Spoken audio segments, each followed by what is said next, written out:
Hallelujah. क्या आपके जीवन में आज आपकी परिस्थितियां आपके बस से बाहर हैं? क्या आपको ऐसा प्रतीत होता है कि हालात हमारे काबू से बाहर हो चुके हैं? क्या आपको इस प्रकार लगता है कि हे परमेश्वर, अब हमसे ये नहीं हो पाएगा? क्यों अचानक हमारी परिस्थितियां इतनी बदल गई? क्यों अचानक से हमारे विरोध में इतने लोग, इतनी बातें खड़ी उठी हैं? क्यों हमारे हालात ऐसे हो गए हैं कि जो हम एक दिन भी अब बर्दाश्त नहीं कर सकते?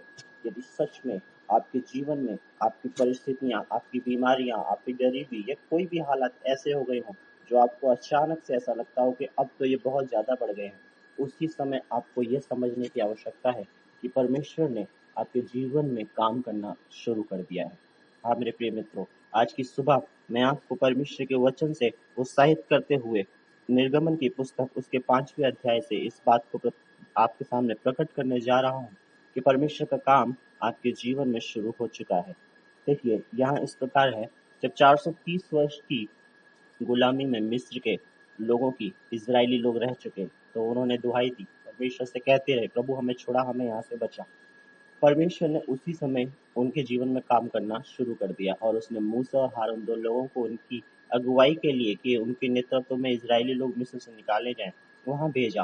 तो अब यहाँ उस वर्णन को मैं आपके सामने रखने जा रहा हूँ, जिससे आपको यह प्रतीत होगा कि हाँ, सच में जब परमेश्वर का काम हमारे लिए जीवन में चालू हो जाता है, तो शैतान जानबूझकर उन परिस्थितियों को पलट कर रखने की कोशिश करता है, लोगों को हमारे विरोध में करने की कोशिश करता है कि हम टूट जाएं और हार मान जाएं और परमेश्वर के उस काम को अपने जीवन में होने न दें, ताकि हम दासत्व से, गुलामी से छुड़ाए ना जाएं।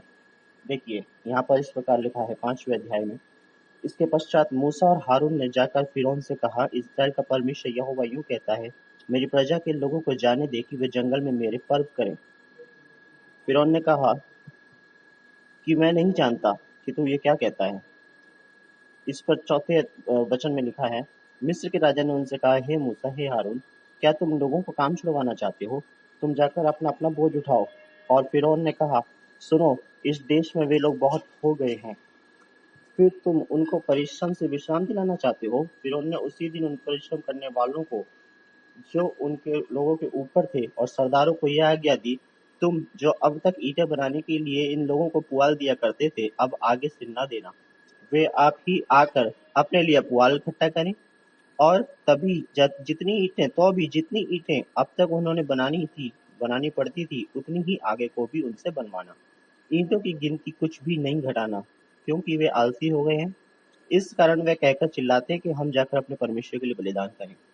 उन मनुष्यों से और भी कठिन काम सेवकाई कराई जाए, कि वे उसमें परिश्रम करते रहें और झूठी बातों पर ध्यान न लगाएं। तब लोगों के परिश्रम करने वालों ने, सरदारों ने बाहर जाकर उनसे कहा, फिरौन ने इस प्रकार कहा है, मैं तुम्हें पुआल नहीं दूंगा।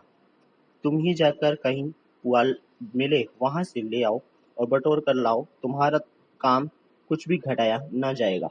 इसलिए वे लोग सारे मिस्र देश में तितर बितर हुए कि पुआल के बदले खूंटी बटोरें। परिश्रम करवाने वाले यह कह कहकर उनसे जल्दी करते रहे कि जिस प्रकार तुम पुआल पाकर किया करते थे, उसी प्रकार अपना प्रतिदिन का काम अभी भी पूरा करो। और इजरायलियों में से जिन सरदारों को फिरौन के परिश्रम करने वालों ने उनका अधिकारी ठहराया था, उन्होंने मार खाई और उनसे पूछा गया, क्या कारण है कि तुमने अपनी ठहराई हुई ईंटों की गिनती के अनुसार पहले के समान कल और आज पूरी नहीं कराई है?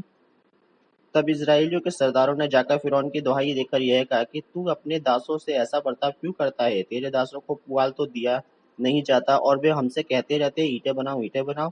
और तेरे दासों ने भी मार खाई है, परंतु दोष तेरे ही लोगों का है। फिरौन ने कहा, तुम आलसी हो, इसी कारण कहते हो कि हमें यहोवा के बलिदान करने के लिए जाने दो। अब जाकर अपना काम करो, और पुआल तुमको नहीं दिया जाएगा, परंतु ईंटों की गिनती पूरी करनी पड़ेगी। जब इजराइलियों के सरदारों ने यह बात सुनी, उनकी ईंटों की गिनती न घटेगी और प्रतिदिन उतना ही काम पूरा करना पड़ेगा, तब वे जान गए कि उनके संकट के दिन आ गए।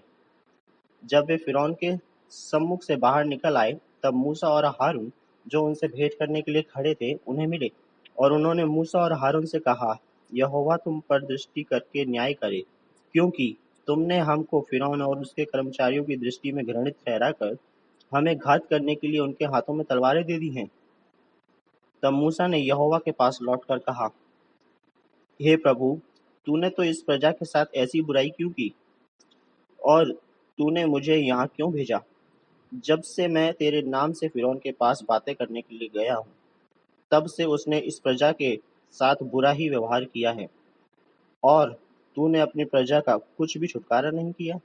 तब यहोवा ने मूसा से कहा, अब तू देखेगा कि मैं फिरौन का क्या करूँगा, जिससे वह उनको बरबस ही निकालेगा। वह तो उन्हें अपने देश से बरबस निकाल देगा।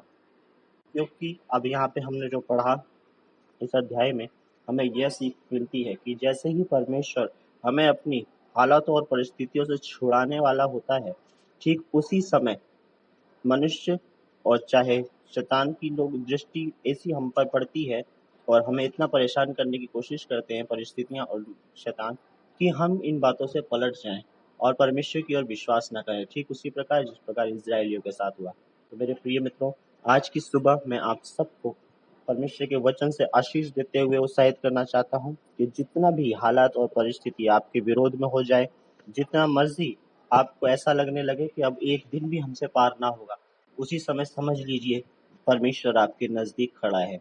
वो आपके पास है आपको छुटकारा देने के लिए। वो आपके लिए हाथ बढ़ाए हुए है, बस आप उसके हाथ को थामें और उसके दिए हुए वायदे पर विश्वास करें और उससे अपने जीवन पर लागू होते हुए आप देखेंगे। ये परमेश्वर का वचन है और उसका वादा है, क्योंकि परमेश्वर परमेश्वर है, मनुष्य नहीं जो झूठ बोले। यदि उसने आपकी परिस्थितियों को बदलने के लिए बोला है, वादा किया है, तो वह उसे निश्चय ही पूरा करेगा। क्योंकि जिस परमेश्वर ने अपने इकलौते पुत्र तक को नहीं रख छोड़ा, हम लोगों के लिए बलिदान कर दिया है, तो क्या वो आपकी परिस्थितियों को बदलने के लिए अविश्वास योग्य हो जाएगा? बिल्कुल नहीं। परमेश्वर विश्वास योग्य है, उसके विश्वास में बने रहें। प्रभु आप सबको आशीष दे। जय मसीह की।